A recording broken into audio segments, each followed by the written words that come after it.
Hello everyone, how are you all doing? Coming in, sit on down, it's time for another episode of the Truther Therapy Sessions. That's right, episode 93. I have had a week off. It was my birthday on the 4th of July. I turned 33 years old. That's right, guys, Illuminati confirmed 33.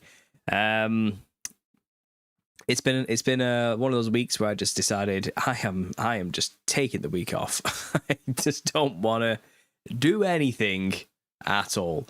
So that's what I've been doing, basically. I've been doing absolutely nothing with my loving wife and 2 children, other than just basically being a father, which is what, that's what it's all about, me and my wife did try and go away. We did a spontaneous last-minute trip to a city near us.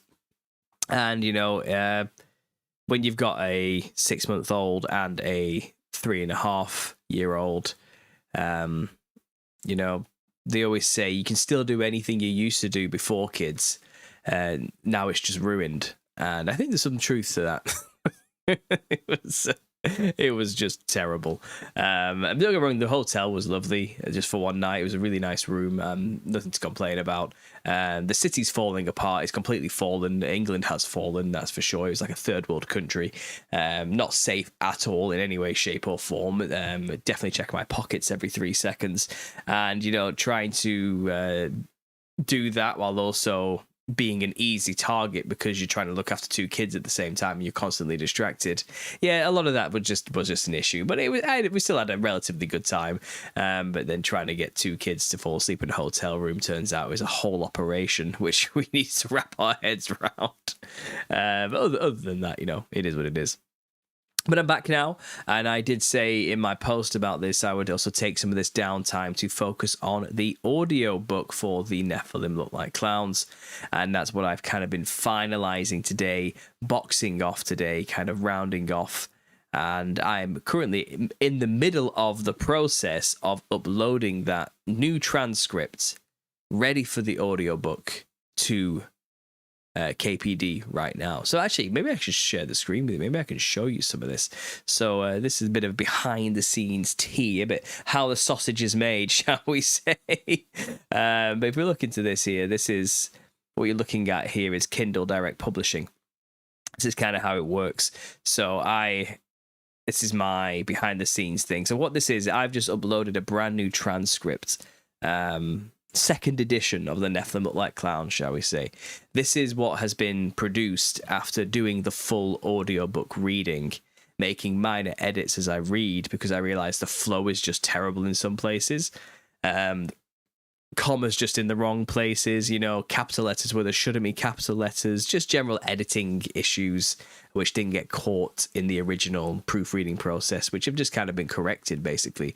So the second edition of the Nephilim Looked Like Clowns is now going to be available probably within the next 72 hours. But what this is a formatting test. So they want me to basically check through how the book looks before I click approve.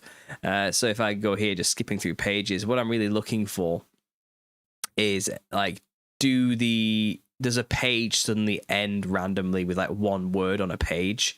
Is there any way I could maybe move some stuff around, maybe add an extra line here or there of empty space just to get it in a nice place? Do the subheadings randomly just float alone at the bottom of a page with nothing below them? That type of stuff. In the first pass when I did the book, I had those issues. Those were actually there, and I actually have the original, very first, not for resale, banded around the edges, proofread copy of the Nephilim Looked Like Clowns. It has so many errors all over the damn thing. It's unbelievable. But I think this is the final polished volume 1, to be honest. I don't think it's going to get any better than this now. I don't think I have any edits to make to this whatsoever.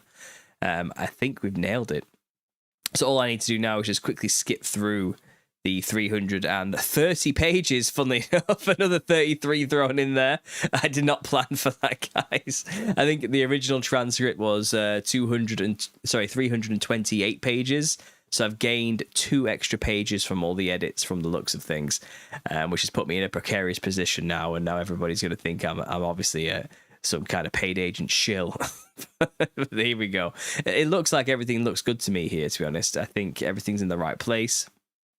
That's pretty close, as you can see here, the Freemason and the Circus Ritual subheading.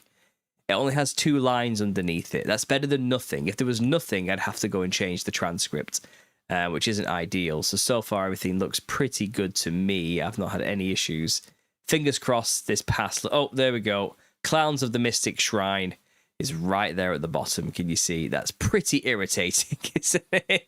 And there's nothing next to it. So I'm going to have to go back into the original transcript now, move that down just to get it to fit neatly. But as a result, this won't fit neatly. Look how good that looks. So it's right at the top, Royal Order of the Jesters. Can you guys forgive that? Clowns of the Mystic Shrine just being at the bottom there. I don't feel like we can. I feel like I do have to change that. Like, that does need to be corrected. So to do that, this is where things get really annoying. I'm going to have to find the file on the 2nd edition here. I'm going to have to open the damn thing up. I'm going to have to let it load. See, this is the boring stuff. This is how the process works. There's no fun behind any of this at all. It's a very tedious process. When you're this close, and you just want to get it done, part of me feels like just skipping over that. It's going, you know what? It'll be right. But I'll never sleep at night knowing I didn't correct it. This is the other problem. I can never forgive myself knowing I just left it there, just hanging, So while that's loading, let's just check if there's any other issues with subheadings that need correcting. I mean, I made it this far with only like 70 pages left to go, so it's kind of annoying, really. This looks all good, all good. No issues with the headings yet. That one's pretty close. Nope, all good there. I'm almost at the end. Chapter 18 was Sacred Clowning. Seems pretty good to me. This is the only other section I think has any subheadings. Looks fine, looks fine. No issues. Right, so only one issue, which was that one particular subheading, the clowns and the circus. And look, it ends on one page saying, Nephilim Looked Like Clowns. I think I'm all right with that. That's a good way to end the book. I'll let that ride. I'll let that be the case. It's a shame it couldn't all be just on one page. I mean, do I do something to make that all on one page? I suppose I could. I suppose I could just... I don't know. I have no room to move anything, to be honest, actually. That's kind of annoying. Oh, well, it is what it is. I'll let that ride. I'll let that just be on one random page at the end before the references kick in. I'm okay with that. So this is open now. So then I made changes before closing. Let's cancel that. We don't want to close that. So this is the 2nd edition here. This is what you're looking at. This is the program we use. It's the Kindle program. If anyone's looking to publish books online, I guess this is how you see these things. This is how it's done. So what I need to do now is find the exact page I want to edit. So down here in my chapters, I think it was Secret Societies in the Circus. And if I scroll down here, you'll see on this view, it doesn't actually look like there's a problem. It'll all just look normal here. Was it this one? Was it Clowns of the Mystic Shrine? I've already lost which one it was going to be. The joys of all of this. Let's go back. Where were we? Let's quickly skip as far back as we can go. 18. Is it somewhere around here? Costume, mimes, jesters. Nope, it was way further back than that, wasn't it? I'm looking at the wrong chapter. But if I don't fix this now, I will never forgive myself. There we go. Yeah, it was Clowns of the Mystic Shrine. This is where the edit needs to be made. So if I go here now, and I literally just add in an extra drop, that should have solved all my problems. And that will no longer be an issue. And that should neatly be on the next page now. So what I got to do is export this as a KPF file. And we will call it second edition 2. And that can now be exported into the main thing. Okay, and that should be there now. We'll close that. And what I've got to do is go back into the original page where all this was going down. This is, again, the fun stuff. I've got to go down here, upload transcript, second edition 2. And then I've got to tick some kind of approve box in a minute, which is really annoying. But once I click approve on this, finally, I'll double check to make sure everything looks good. That's it, guys. That'll be done. And in 72 hours, you guys should have the brand new second edition available, which now gives me the ability to upload the audiobook, which I have finished. I have all the audio, and I'm going to play you a snippet soon. I'll click this to confirm. We'll launch previewer. And while that's loading, I'm going to come back to the chat and see how you guys are doing. And we'll double check to see if that's all worked out. If everything's good. And yeah, then I'll play a bit of an audiobook for you guys as well. So that's going to take a while to load. I'm not going to lie. That does take a long time. So you've got me back. And let's see what's going on in the chat, guys. Who have we got with us here? We've got Amelia. We've got Brian. We've got Wendy. We've got Verkjun. We've got Dr. Hugh Maniel. I wonder how big the clown subculture using Paul's book as clown gospel is. The clown subculture probably hates me. I'm not going to lie. I am spitting on their profession, basically. So I don't think that's going well.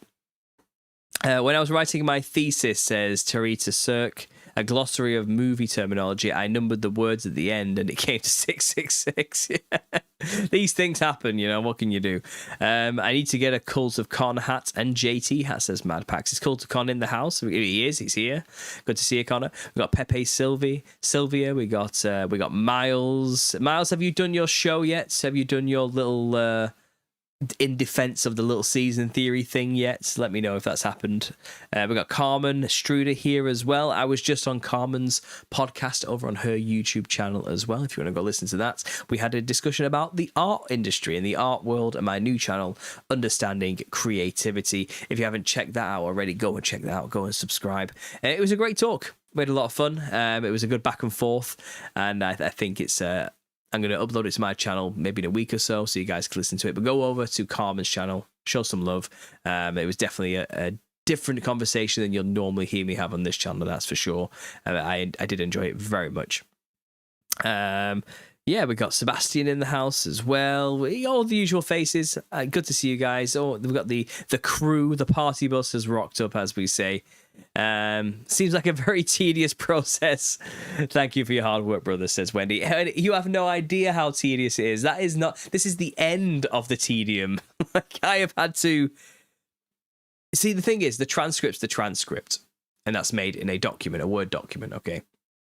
And then when you transfer that over into Kindle, and you have to use their program to create a KPF file, a Kindle whatever file, you know, that you can upload to. So when that program you saw me put it into, it's all just a mess, and there's no formatting anywhere. So what I had to do is get the old book and try and format it to match perfectly how the old one was formatted. So it's an identical carbon copy, just with the new words in.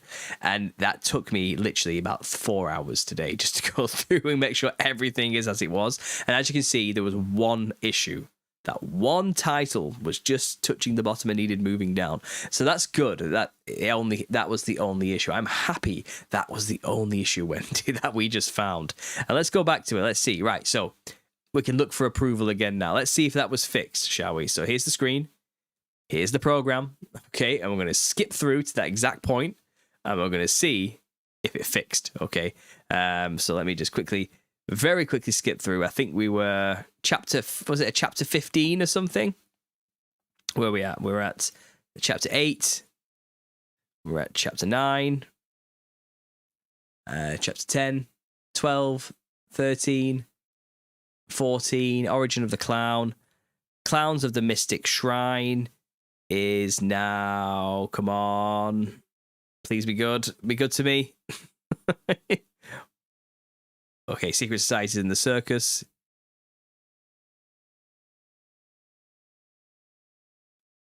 Fingers crossed, guys. We're almost there. Clowns of the Mystic Shrine is now on a brand new page, formatted correctly, looks neat, looks tidy, all good, nice and boxed off. What has the knock-on effect? The Royal Order of the Jesters is now just slightly lower, which is fine. I'm okay with that. Let's just check the end of this particular chapter. It rolls off into the middle of the page, which is just fine by me. We are done. I can approve this officially. I'm going to click approve. That should now take me back to the print previewer. And that's it. It's all done and dusted. I think we're good to go. It's all assigned. ISBN's there. Done. The cover fits. Same pages. Previewer done. There's my print costs in many different currencies, apparently. I don't know. Save and continue. Then it goes over to the pricing range, and this is again some behind the scenes stuff here. That shows you the percentages they take, printing costs on my behalf, what I get out of it as a result. And this probably explains to you a lot more why the pricing is the way it is. So as you can see, they take 60%, I think, and this is what I get per sale as a result. So if I sell it for $29.99 here, I end up with $13, which is roughly about maybe £9 to £10. Same here in the UK one. If I sell it for $21.97 right now, which is a very random amount it seems to be going for, I get £9. So yeah, it's not great, ideally, and this is why the prices are what the prices are. At the end of the day, it's just how it works in the industry. So it can take up to 72 hours, blah, blah, blah. Yep. I've already got the proof, published the paperback book. I know it's going to look fine because it's not much different than what was originally done. Again, we solved that one printing issue that was there. So I'm going to publish this book. Done. And that should now take 72 hours roughly for it to update completely. So if anyone's buying a copy in the next 3 days, you're probably going to get a first edition. The last chance to get a first edition, guys, with all the mistakes and everything. And from then on, it will be the second edition that you just uploaded, which you will be getting. The second edition will match the audiobook perfectly, verbatim, word for word. If you have a first edition and you're going to listen to the audiobook, it will not match. It will not match. Okay? So this is it. That's now updates in review. And just to finalize it, we'll do the hardcover just to get it done. Edit hardcover content. And this is the tedious process once more, as always. But let me just quickly see this go through. Yeah, they always say this, like something needs editing here, but nothing ever needs editing here. Let it go back. Everything's fine here. There are no issues. Everything's perfect. But if for some reason it always wants me to save and continue.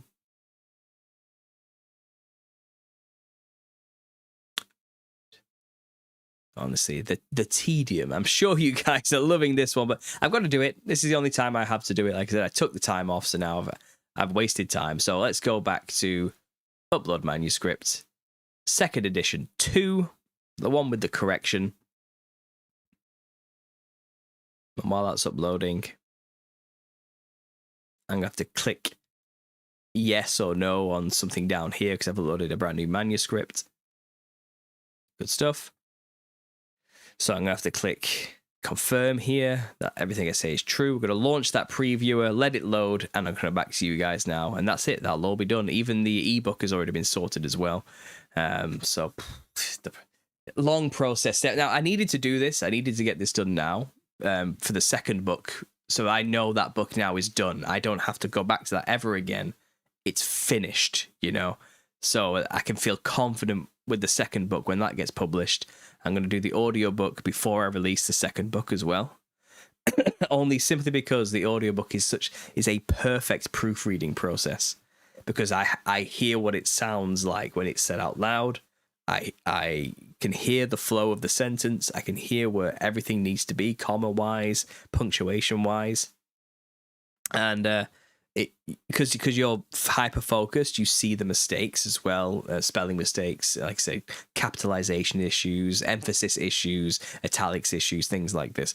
So I find that process to be brilliant. So I want to have, before the second book is published and the work is kind of finished, holistically finished, I think the audiobook should be available. That's the point.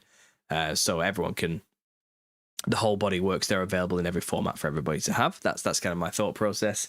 And hopefully I should never have to revisit the book again in any way, shape or form. I can confidently know it's finished.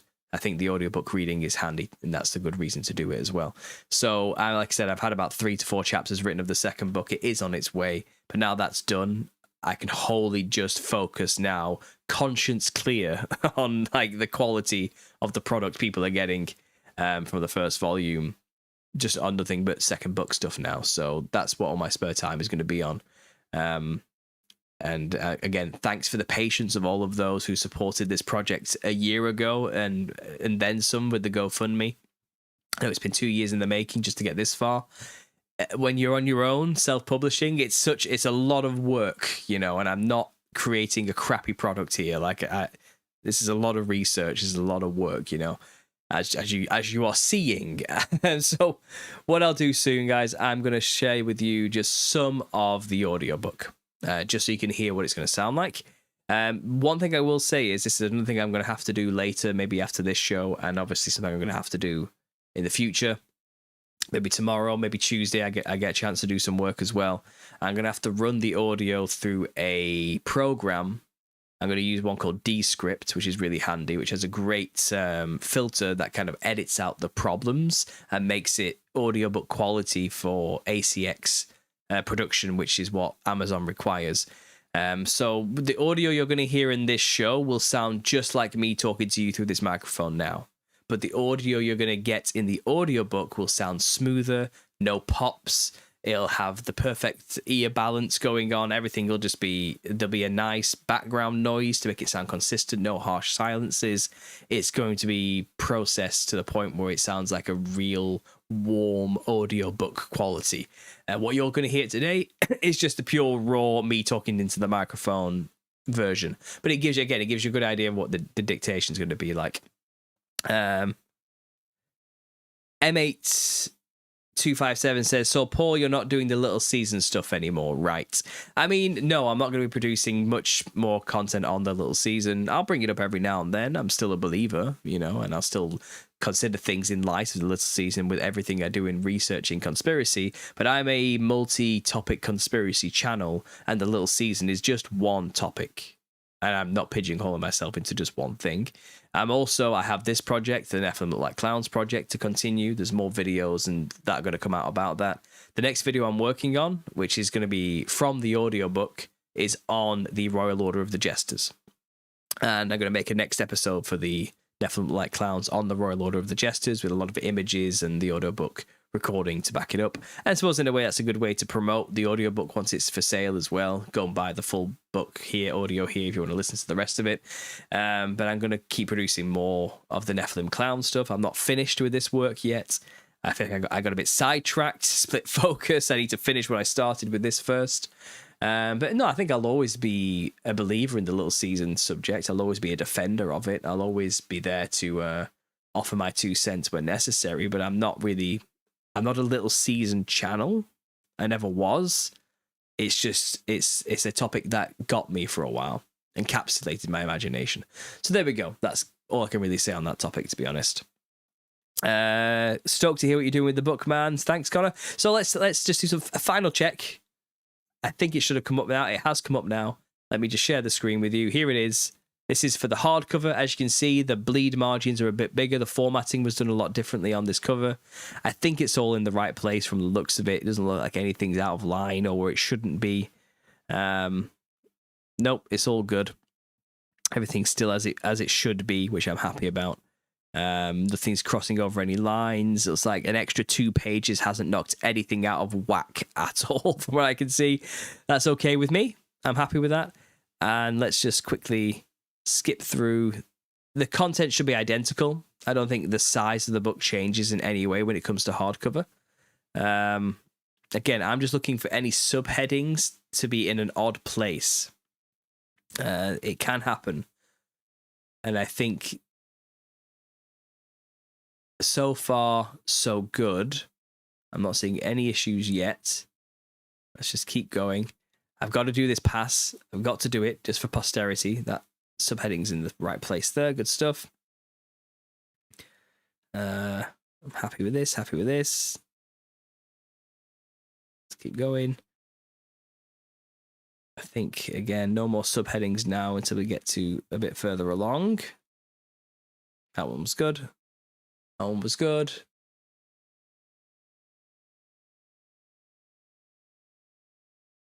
All good there.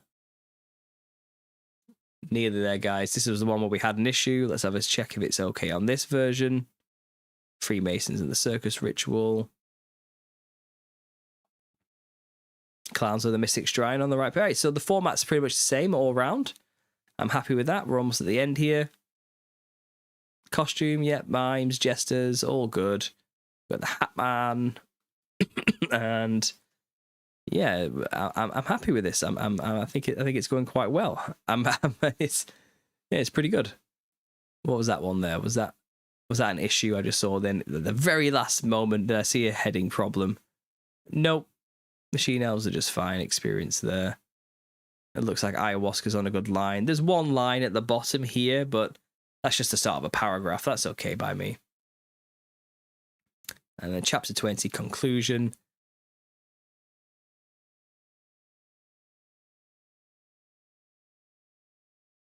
The Nephilim Looked Like Clowns, it ends on. That's perfect. Yeah, and the references are all there. As you can see, there's a lot. How many references did we have in the end for this one volume? 323 there. It's still going. 341. 383 references for the first volume. And there's the acknowledgements. There has been an update to the acknowledgements, though, I will say. And obviously, again, originally, I did have an issue with the acknowledgements. I forgot to mention Nina, and I'm embarrassed for this, and I apologize. That's Kanga Kong, one of my moderators, and I forgot to thank Vibes as well for moderating. I don't think Vibes is even around anymore, but he was for many years, and I appreciate all the work he did. So I have incorporated Nina, David, the drunk wedding photographer, and Vibes, my other moderator as well. I thank them in the book as well here at the end, which I should have done originally, and I apologize. And I've updated my thank you to Wendy and Ryan for vigilantly moderating the live show, chats, and Telegram while I'm busy rambling, and also for being supportive and loyal friends as well, as always. So thank you for reading, and as always, God bless at the end there. So that's perfect. I like that that's just a standalone thing on one page now. It wasn't originally, so I'm quite happy about that, actually. That's pretty cool. I'm happy to see that's a minor change to the formatting. So let's go with this. Let's approve.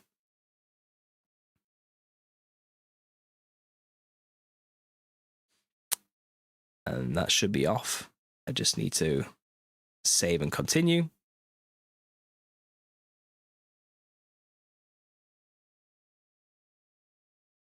I think it'll take me to the payment section again. Again, the royalties are the same. I roughly get about £10 to maybe £9 roughly per book, give or take.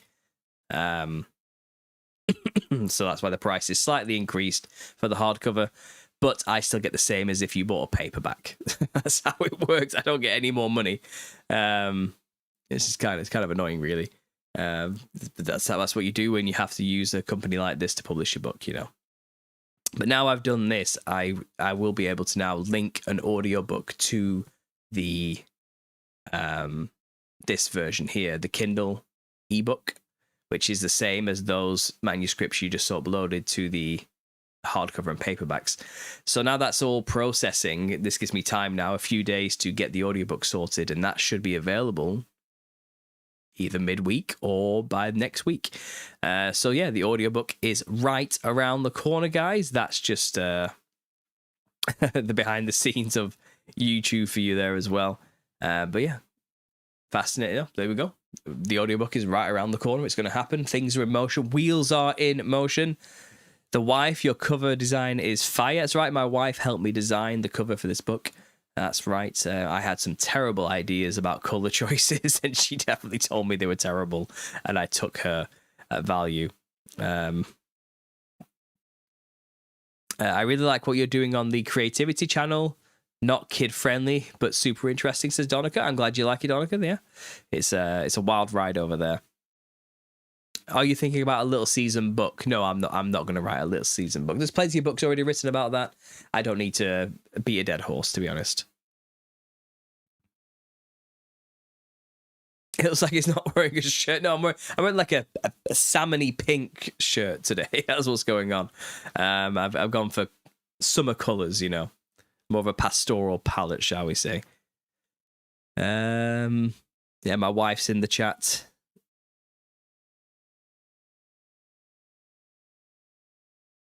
It's got a lot of adult content, discussion of nudity and other things my kids are far too young to be exposed to, says Donica. Well, you know, it's the art world. The art world's full of that kind of thing. That's true. Some of the art they show is nearly R-rated, I'd say, and some just disturbing. Well, you know, you've got to talk about disturbing things sometimes. You can't shield anybody from that in this world, unfortunately. Not really for adults either. Well, no, it's not a showcase of pornography on that channel. Come on, Donica, you're making it look bad to people. It's about talking about the art industry. It's nothing crazy. Like, I wouldn't say it's crazy. Steve, thanks for being here. I appreciate it. Steve Oz. No thanks for me moderating. My wife got a special dedication in the front. Come on now. Thank you for moderating. I'll say that now publicly on the record. We've got Upset Truther in the house as well. I just now got into audiobooks. Perfect timing. There you go. So you can get yourself a copy when that comes out very soon. Self-publishing is definitely a tedious process. I went through KDP2. Their program was a pain last time I used it a few years ago. Says Andy plays some games. I managed to do some tricks here and there. I'll show you, for example, actually one of the tricks I had to pull today, just so you guys can see what this is like. So if I go up to KDP here, I'll make sure you guys can actually see this. I'll have to zoom out a little bit so you get a bigger picture. So what you see here is the transcript, which I put in and had to edit. So look at this sneaky little trick I had to pull. Okay, this is something you only learn through doing the process, and you realize this is absolute tedium beyond all comprehension. Okay, so what you see here is a contents page, and you see section 1, the foundation, or let's pick any, chapter 1, stereotypes. You see this, okay? Now, to make this contents page look like this, okay, I had to do something really, really complicated. And it shouldn't be like this. So let's go to chapter 1. Now, you see this lovely presented, basic, plain, clear as day, heading, chapter 1, chapter title here, chapter 1, and you see stereotypes in a lovely subheading style. But if I just type in chapter 1 as a chapter title here, so this is what it is. I've highlighted this, and it's been made a chapter title. I click this, and then this has been highlighted, and I've clicked, as it says here, current element, chapter subtitle, and I had to click chapter subtitle here to make it so. But that doesn't mean in my contents page it comes up as section 1, whatever. It doesn't work like that. What I had to do was this, okay? You don't see it, but right here, highlighted, there's actually words here, okay? And I'll enlarge them for you. They're currently size 1 in white, okay? So let's change that back to black. You can see this line. Can you see this line right here?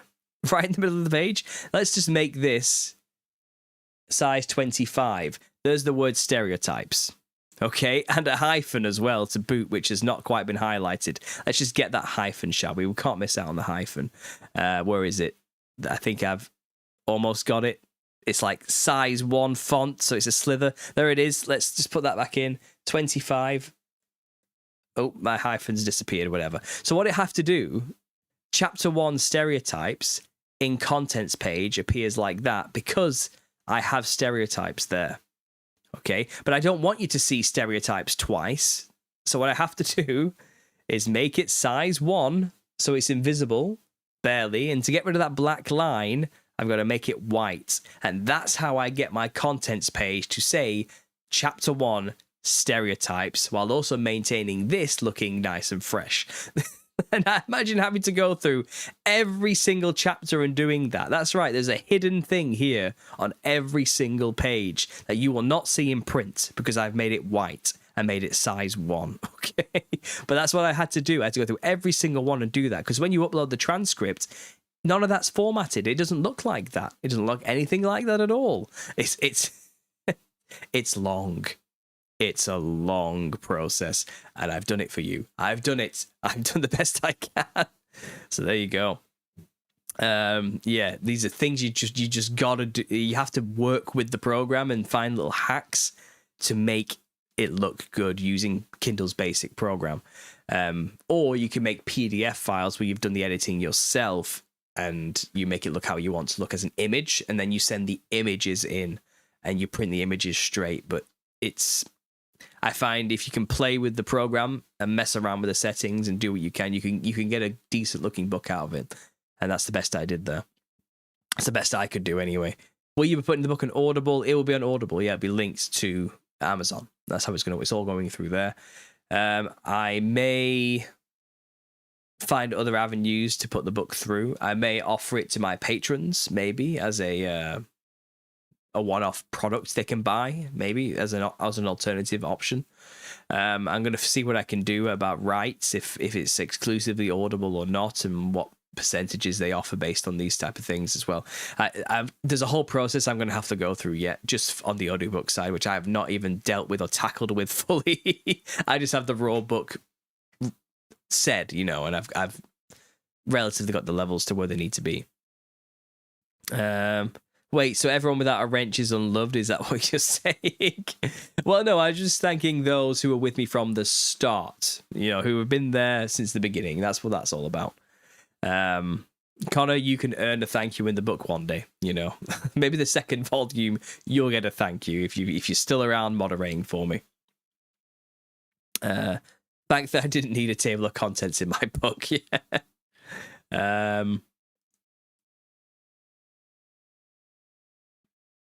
Will they be putting your alias in the obituaries? I don't know what that's about, Sebastian. You all love Stop Crying, You Baby. Joe, I've watched them change over things due to the numbers. I think they're scared of losing viewers. But when the numbers hit a fever pitch, they change. We shall see how real it is, says Mad Pax. Mad Pax, what are you talking about? I have no idea what you're on about. Who are we talking to? Who are we talking to here? Richie from Boston, something like that. You talk about people going crazy because of the little season topic. Yeah, that's part and parcel for the course. Everyone should know I'm not suicidal. Okay, well, thanks for letting us know, M8257. Richie from Boston is a legend. He was around back in the day, man. He's always been around, yeah. Very clever, Paul. I'm glad you like my little technique. Have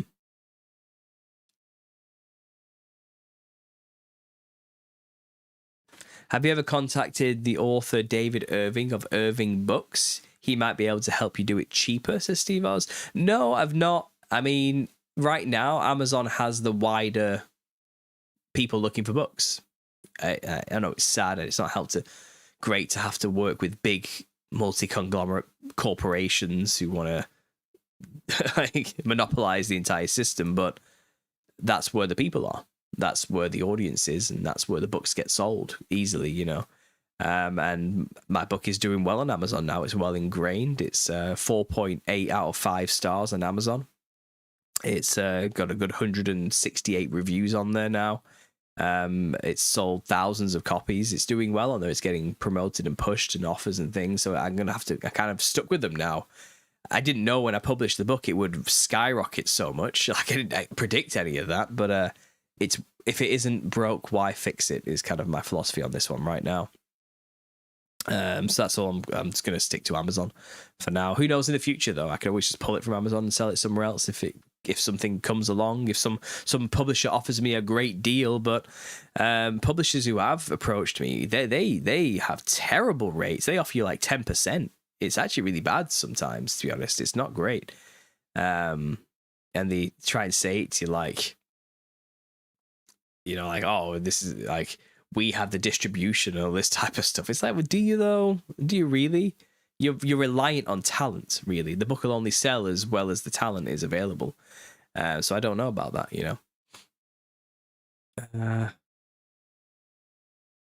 So yeah, I don't know if I'm looking for another publisher now, I guess is what I'm saying there.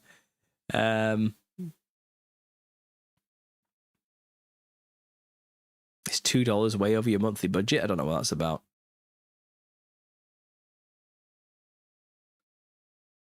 Let me catch up with the chat, guys. I brought your book to work. I was asked if it was a horror novel. I concise explained it, and I'm sure I sounded insane, says the Matrix Unraveled. You definitely sounded insane. Now they know you're crazy, to quote the advertisement. That's right. Wait to see it on the shelves at Walmart. I don't know if it'll ever get into Waterstones or Walmart or anything like that, to be honest. I do not see that coming.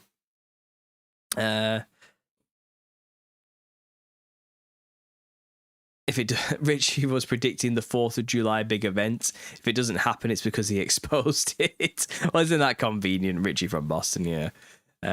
Be wary of people who set dates for anything, to be honest, is what I've always thought. There's always these, there's a lot of modern day prophets as well who are always saying this is happening now, this is a sign of this, X, Y, and Z. 5 new prophecies for given to me by God for August, and this type of stuff. And I think there's gonna have to come a point in this little season where we say these people are absolute full of it grifters, and we need to stop. Shame on us, basically, by this point for going along with that kind of stuff. So I don't know. I'm not saying Richie from Boston's a grifter. I just think he just doesn't believe in the little season stuff. But I think I want people like that to catch up with the rest of us now and just get on with it. I think we're getting sick of just falling for the lies over and over and over again, and the fear stuff that they're always pumping on us, the end times fear. He threatened me again yesterday. He has such an issue. Who's that, Wendy? Who's getting threatened? Rebel is your number 1 fan.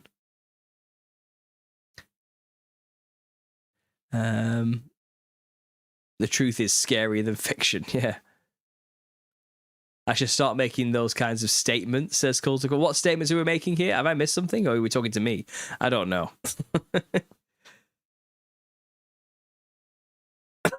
Sorry, guys. My I don't know what it is. I gathered some kind of horrible, phlegmy, chesty thing every morning over the past 3 days, and in the evenings my voice is getting raspy. I don't know where it's coming from. It must be something in the air, eh? I wonder what that could be. Hyper anxious nowadays. The same as a call for an uprising. Yeah, I know. I stopped listening to those guys a long time ago because it's just the same thing. It's the repeating fear stuff.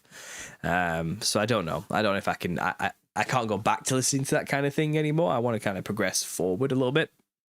Anyway, what I'm going to do now, guys, is I'm going to play you some audiobook, a bit of a break. And I'll play my classic slideshow of the Nephilim Looked Like Clowns images. I have 700 pictures relating to the topic, which I'm just going to let scroll through, But let me just pick a chapter for you guys to listen to from my little backlog here. Let me just see what I've got. Audiobook, draft, and here they all are. And maybe we should do the caricature, Ringmaster and the Hat Man, the Flood, Origin of the Clown. Let's do something more modern.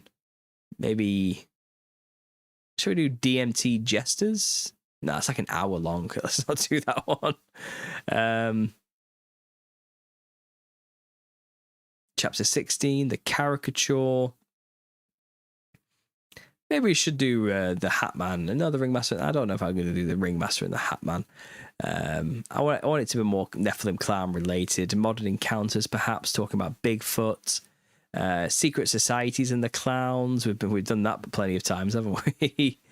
I think DMT Jesters might be good. Let's do DMT Jesters, and I'll play it for a little bit. Maybe I'll stop it a few ways through. We'll see. This one's close to my heart, coming from the psychedelic community. So we'll play this one for you guys, and I'll get the slideshow going. Let's get it going now. So I've got slideshows. That's enough of that one. Let's play Clowns. It's on randomize. Let's just stop that. Go from the start. Let it roll. And I'll play the audio for you now, guys.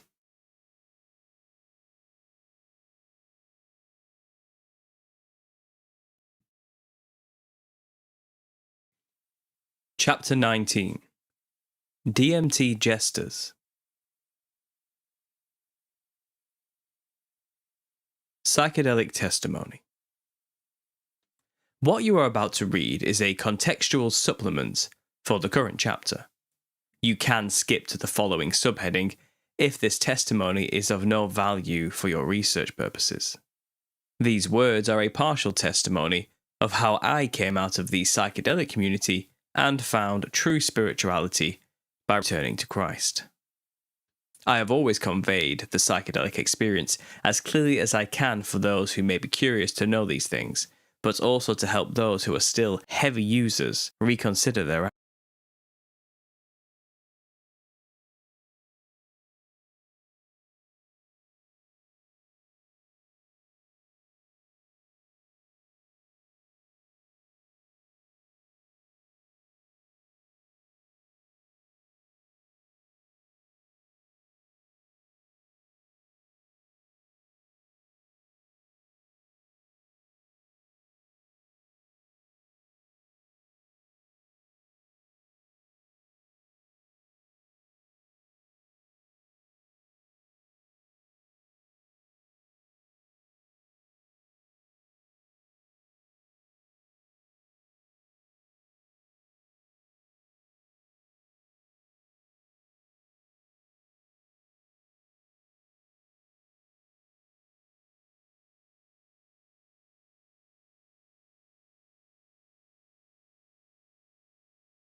Well, this is embarrassing. Look at that. I'll cut this out of the the podcast version. If you guys are wondering, you can go to the podcast version of these shows for a no-issue release. But yeah, it looks like something glitched out there. Probably because my headphones were taken off for a brief second. My apologies. Let's start this again. I'll carry on from where we left off. Actions.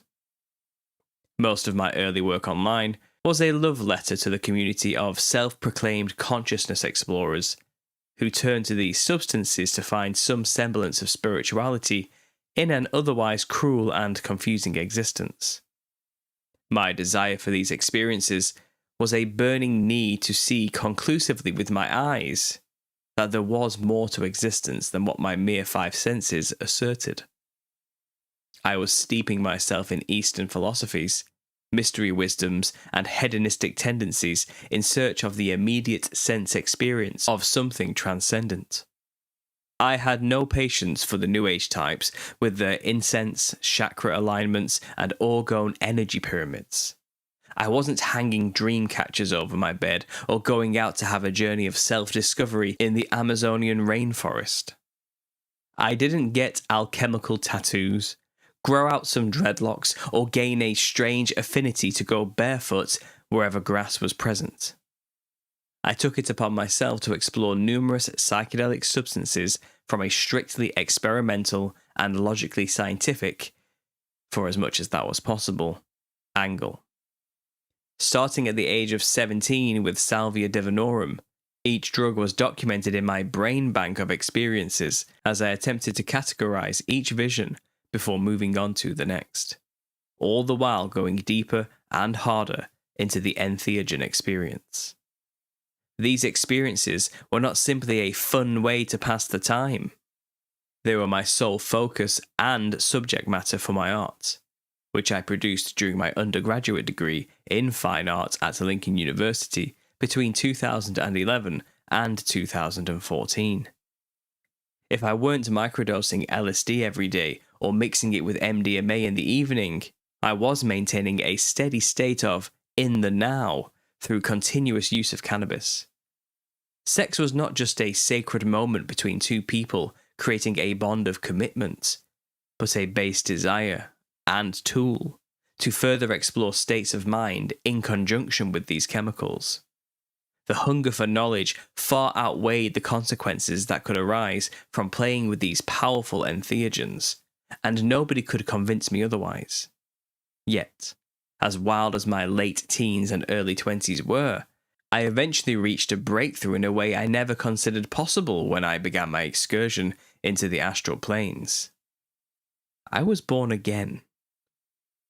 This partial testimony may not be welcome for most who explore the realms of the spirits through psychedelics. It can seem almost archaic and delusional for those still in that world. I used to think the same thing, and never wanted to know anything about the type of spirituality the God of the Bible has to offer. Perhaps I never would have known if it weren't for the sudden shift in subject matter for my artwork in 2011. Those old enough to remember will recall this year as being particularly abuzz online with the coming of the world's supposed end. The Mayan calendar was about to reset its cycle of ages, and many conspiracy theorists and spiritualists of all religions and sects had a hot take on the approaching date of December 21st, 2012. My curiosity was piqued as my exploration of psychedelics often found cross-sections with the New Age spiritualist conspiracy theorists who considered this coming event of the utmost importance for the advancement of humanity's collective consciousness. The end of the world fears marks the beginning of my new path to becoming the conspiracy theorist I am today. As one connection after another was made, new rabbit holes were discovered, and truths were uncovered. Occult secret societies and deep spiritual warfare became self-evident, and my eyes were opened in those early years in a way that made my psychedelic revelations seem trivial in comparison. If you are reading this book, you have undoubtedly gone through a similar experience to mine, but your entry point may not have been the 2012 phenomena. Maybe for you, it was the events of 9/11 or some random political fiasco that proved a hidden hand is at play behind the scenes on the world stage. If those didn't do it for you, then you may have realized this after the mass psychological trauma ritual that was performed on all of humanity in 2019. You know, the one involving lockdowns, masks, mandates, and questionable medical solutions. Whatever your seeing the Matrix moment was, you will no doubt also see that in the wilderness of voices screaming wolf and pointing to the evil, the Christians offered their answer to why any of these terrible things exist. The Christian perspective is a subset of the already niche topic of conspiracy. During my early searches for more information on the hidden agendas, I ignored the answers they offered. What could they possibly have to offer in exposing these evil cultists who have their reptilian claws in every facet of our existence? All the while thinking this, I continued to explore the astral realms in search of answers, slipping further into a hole of despair and heartbreak at the state of reality. I only had more questions and no answers. All religions want to tell me I am a god and just need to access my full potential through the proper alignment of my energetic centers, or simply learning enough stuff from these mystery schools to gain mastery over body and soul. As I became more isolated from friends and family, I pushed away my past traumas and present responsibilities. I ignored a future I needed to prepare for, while remaining in perpetual highness, or nowness, as it is often colourfully named. My life was objectively getting worse with each week, and I was losing grip on what it even meant to exist. I knew the spirit world existed through my experiences with these gateway substances.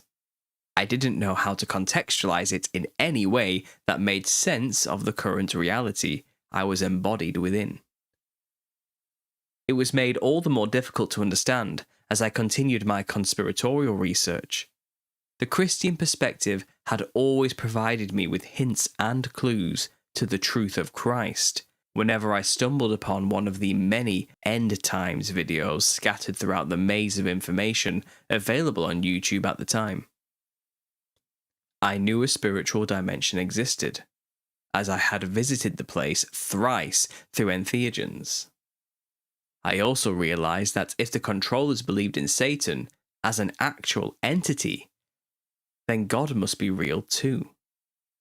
Otherwise, what would be the point in the continuous rituals, sacrifices, and cults dedicated to Baphomet, Molech, or Baal with occult sigil magic mixed in for good measure? Why was Lucifer encoded in every form of media? And why do secret societies venerate him? What was I to do after seeing the apparent double-blind plot of the controllers? The one where they act overtly evil to corral the masses into a revolution against them, before offering the Luciferian doctrine as the counter-solution to all the evils of reality. See Albert Pike and the plan for World War III. I knew there were no answers to these questions that could be found in the psychedelics, or the philosophies that came from them. They had failed me at every turn, as pretty as the visuals were. So, I humbly got down on my knees as a broke and lost man and asked God to show me what was going on with a sincere and open heart. I would like to tell you that at that moment, a sudden revelation downloaded into me through my mind from upon high. I was instantly transformed from the inside out, and all that was hidden became clear. However, nothing happened. So I got up and ran the water for a bath. For some background context, I was in a hotel room for a weekend to celebrate my now brother-in-law's stag party. Seeing the opportunity to have a bath, I took it, as I had only ever lived in houses that had a shower cubicle for most of my life. After getting in and slumping down under the water, I was then hit with a sudden shockwave of energy centered within my chest. I thought I was having a panic attack, something I had never experienced before, so I sprang out of the bath. I ran to the mirror to check my countenance, and as suddenly as the feeling came, it disappeared, leaving me baffled by the powerful experience. I realized afterwards that the feeling wasn't fearful or shocking, but warm, comforting, and empowering. Something I hadn't felt in a long time.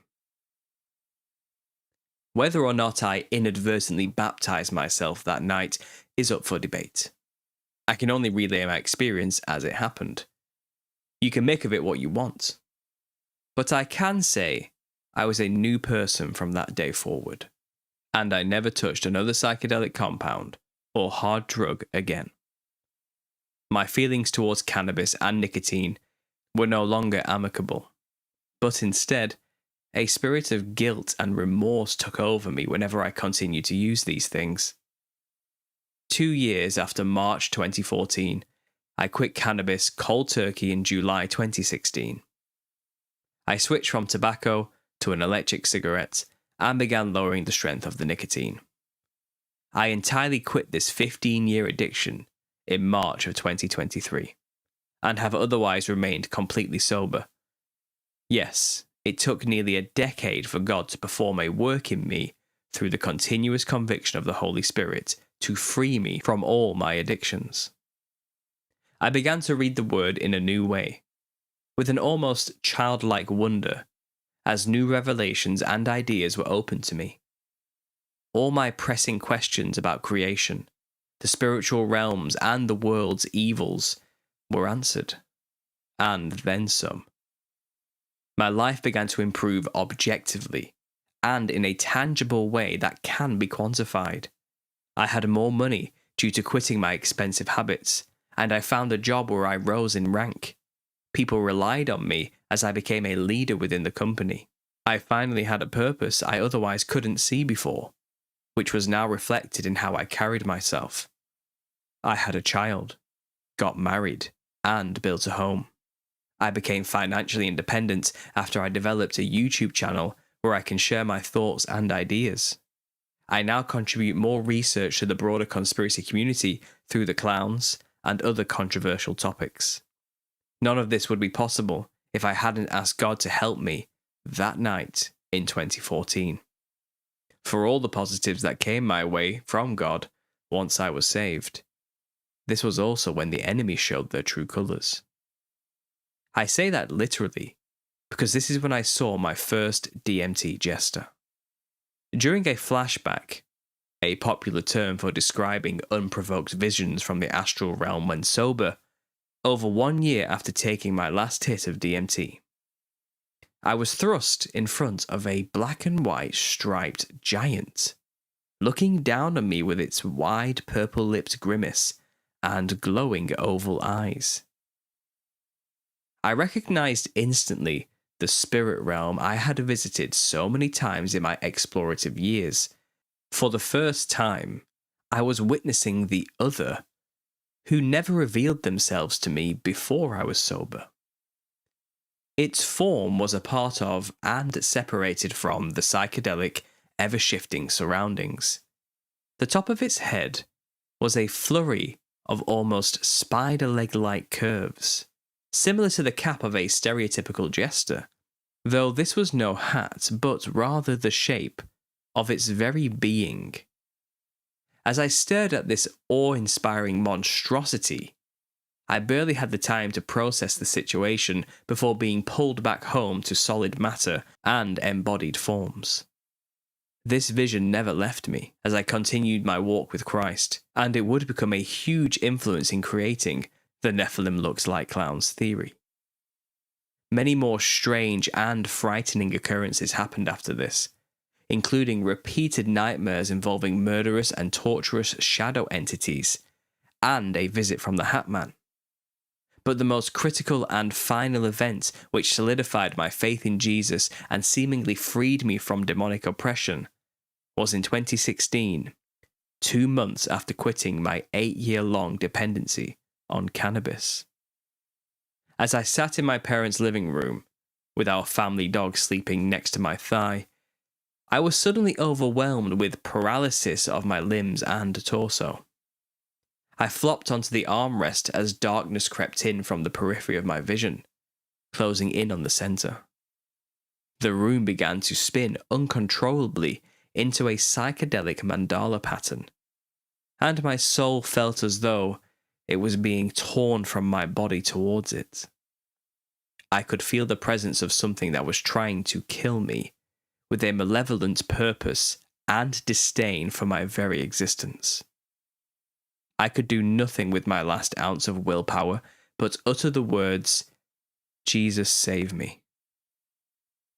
Everything stopped instantly, and I was back in the room. I felt a rush of energy travel through my groin and up my body, and then leave. And I was left panting in a state of utter bewilderment and exhaustion. All I know is that the demonic attacks stopped that night, and Jesus is the one who saved me from certain death. My faith has remained strong and unwavering for 8 years since that happened to me. I have witnessed firsthand the forces of wickedness that work against humanity and the authority Jesus has over them. I can't deny it, or I would be a liar.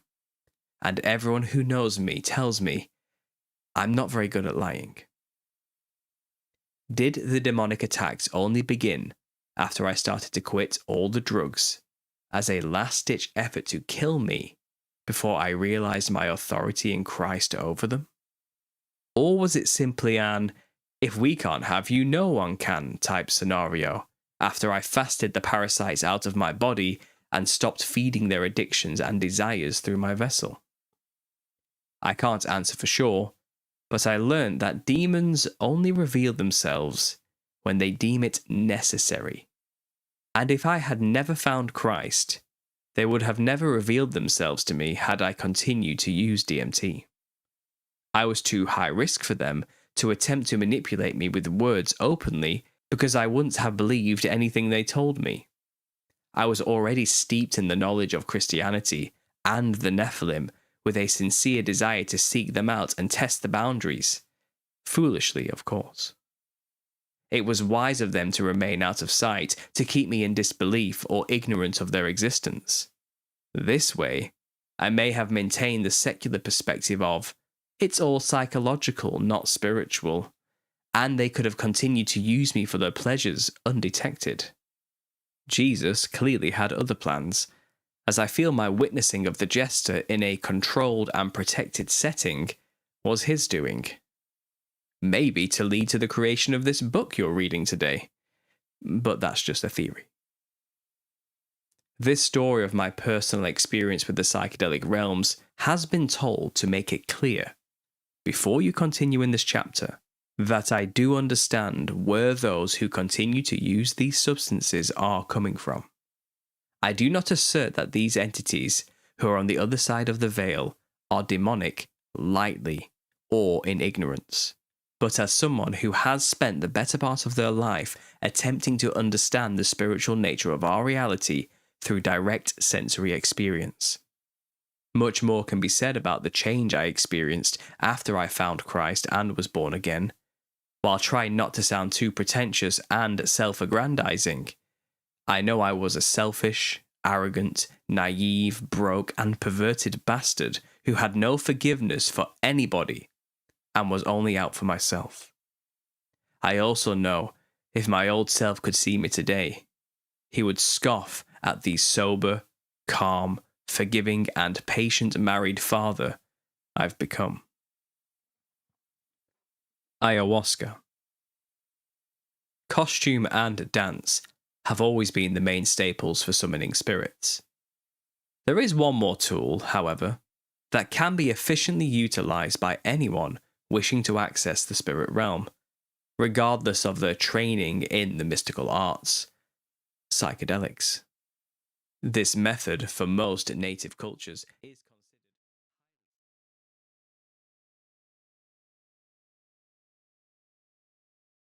And I am back. There we go, guys. There was the opening subheading for chapter 19.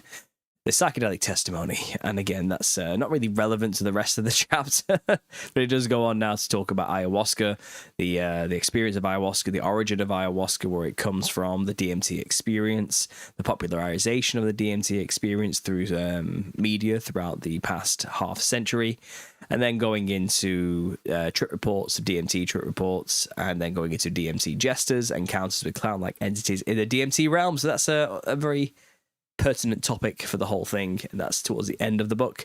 Like I said, the full audiobook will be available at some point in the next week, I think. All things being permitted, everything going smoothly. But it's very soon. It's around the corner, and I will be making a brand new a brand new advert for it once it's released as well. Something to drum up the hype, shall we say. You guys know I like to do my adverts. I'll have a bit of fun here and there. So there will be a new advert for that coming for the audiobook very soon. A bit of a pre-warning, all of my initial ideas involve making fun of Americans for not being able to read. So I apologize in advance as a British person who's about to rip into your entire country. But that's probably what I'm going to do with this. I'm not going to lie. Everyone who's not American will love it. That's for sure. But I'm probably attacking about 95% of my audience with this one. I hope you can all take a joke. We're talking about clowns after all, so let's see where it goes. Ben for Hat, welcome back, Paul. I am back. Yes, I never left, guys. I was just drinking water, checking emails, and doing things. Steve, thanks for the email. I appreciate it. I did see that as well. What's going on here? Something similar happened to my husband in 2016. He ended up trying to commit suicide and in the loony bin for an entire year of being attacked. Well, I'm sorry to hear that, Trish. A demonic attack is not pleasant. I heard people talking about Hat Man. Someone asking who was the Hat Man. Yeah, I'll have to say there's an entire chapter in the book on that, if you're curious. But yes, pure evil is the best way to describe that particular shadow entity, class of demon, whatever it is.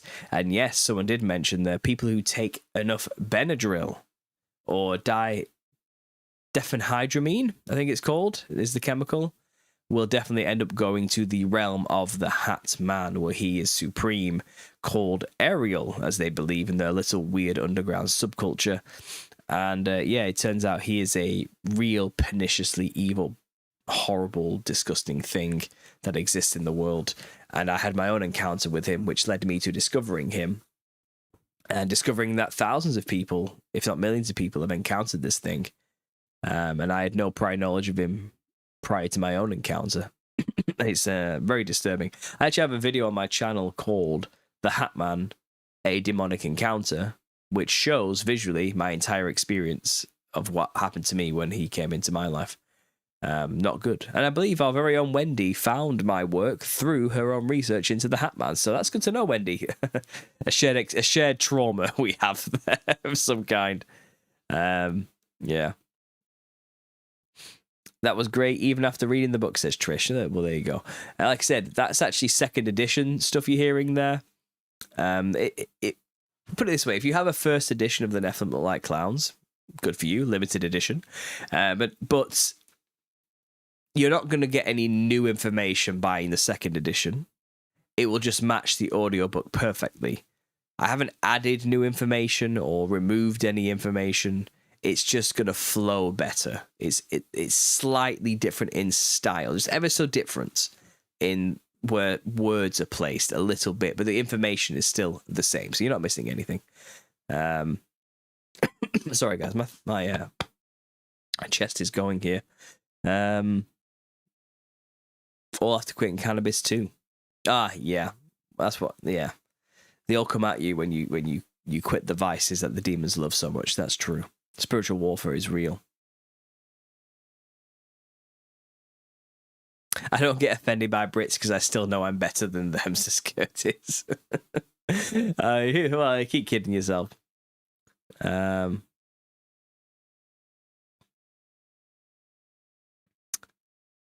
going on here?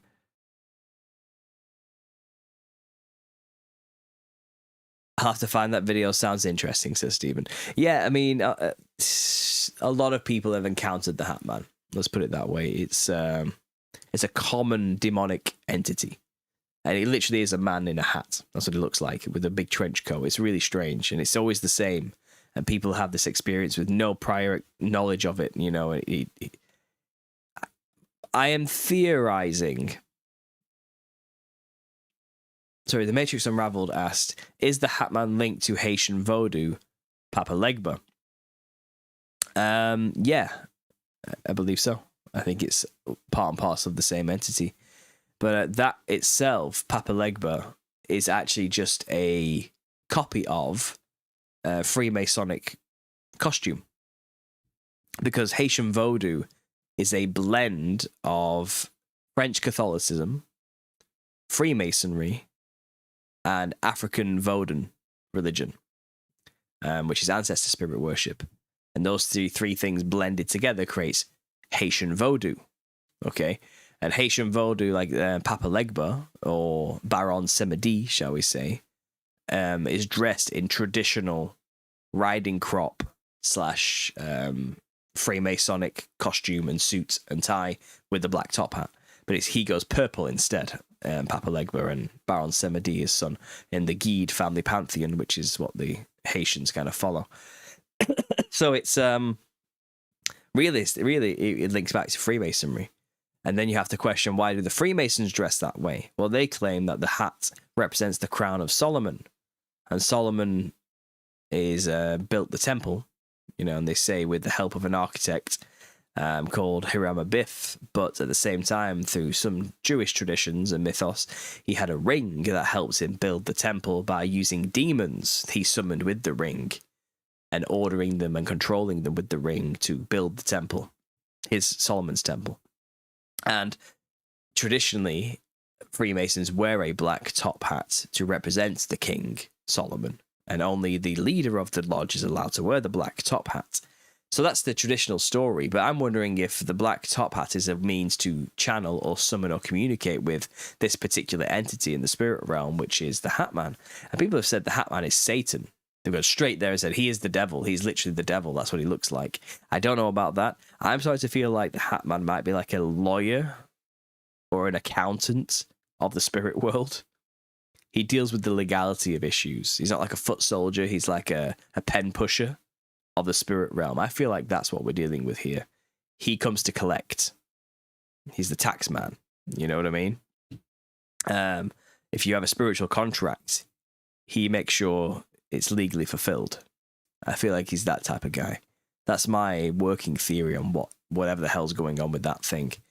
But he's linked to many cultures in many ways, even including Freemasonry. So it's very dodgy. It's very strange. I cover it in the book, though. I do go through all my working theories and ideas there. And maybe you can listen to it on the audio soon. But or maybe I'll make a separate video about that itself again, covering it again, because it is a deep topic. It really is. It goes far.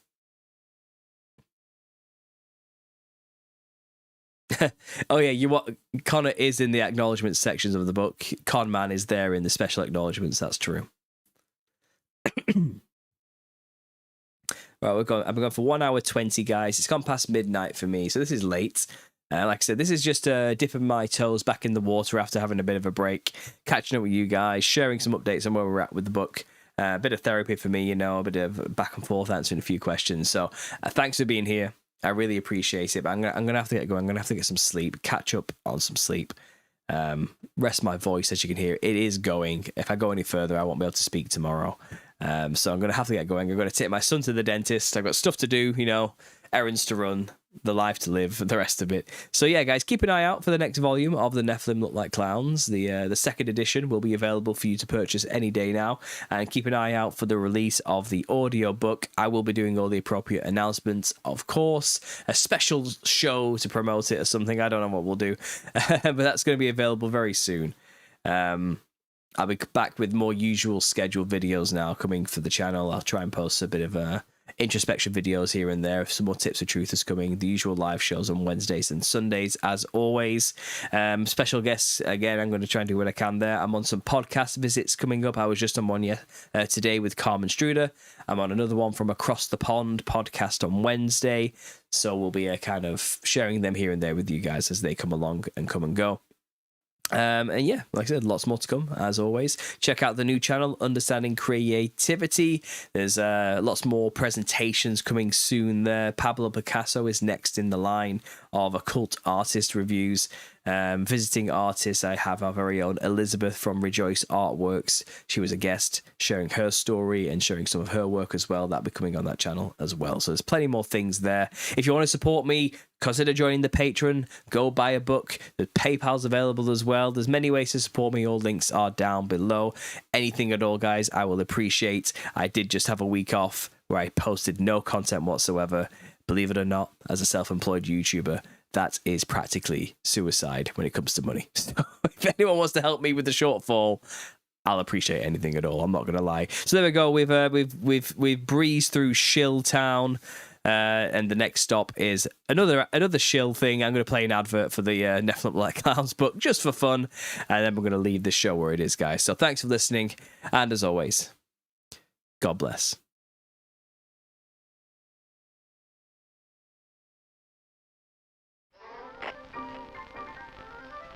When ordinary people think of autumn, they imagine shorter days, cozy fires, curling up with a great piece of literature, and basking in the warming scent of cinnamon with shades of burnt orange, which your other half has decided to spend the life savings on to decorate the home for only 2 months, just as God intended. Yet we must remember that this transition into the frosty abyss of winter creates the perfect conditions for the spread of the pathogen known as Halloween. This disease causes people to dress like demons and go door to door asking for free stuff.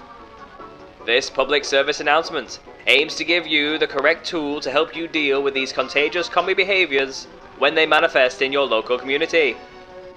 First, you'll want to arm yourself with multiple shots of the best-selling paperback on Amazon called The Nephilim Looked Like Clowns. With this PPE, you're fully equipped and well protected to handle what's to come next.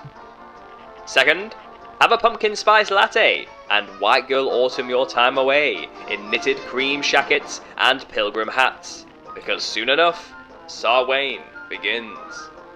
This is when the veil between the spirit realm and the physical world is at its thinnest, and possession, the main symptom of Halloween, is more commonly presented, causing this type of unironic cringe to start happening. Just look at him. This poor soul thinks he looks cool. And if you're not careful, this could be you. Together we can stop the spread of Halloween and flatten the curve. When you see fully grown adults playing dress-up and mirroring unspeakable horrors from beyond the void, remember your training and cure their vapid sense of self-identity by handing them one of our favorably reviewed treatments. Your country must develop herd immunity to seasonal cringe. So, spread the cure far and wide. Just like the cure, this disease does not discriminate by age. Emulating the infected, you will see children running around in bedsheets, knocking on doors, begging for sugary treats, and threatening to damage your well-earned property. Make sure to fill their novelty buckets with the one thing all children secretly want: a well-rounded and relatable education in biblical history. That'll stop the spread. The Nephilim Look Like Clowns and the inevitable booster volumes are currently the only known cure to thinly veiled demon channeling holidays. This is your best defense against this pandemic of spooky proportions. All you have to do is trust the science. Which you know we did, because I'm showing you people wearing lab coats and looking serious. Get your copy on Amazon today, and be prepared for tomorrow. Side effects of reading The Nephilim Look Like Clowns include, but are not limited to, a feeling of existential crisis, a well-rounded knowledge of a Christian contrarian view on human history, a foundational understanding of spiritual warfare, and a healthy aversion to clowns.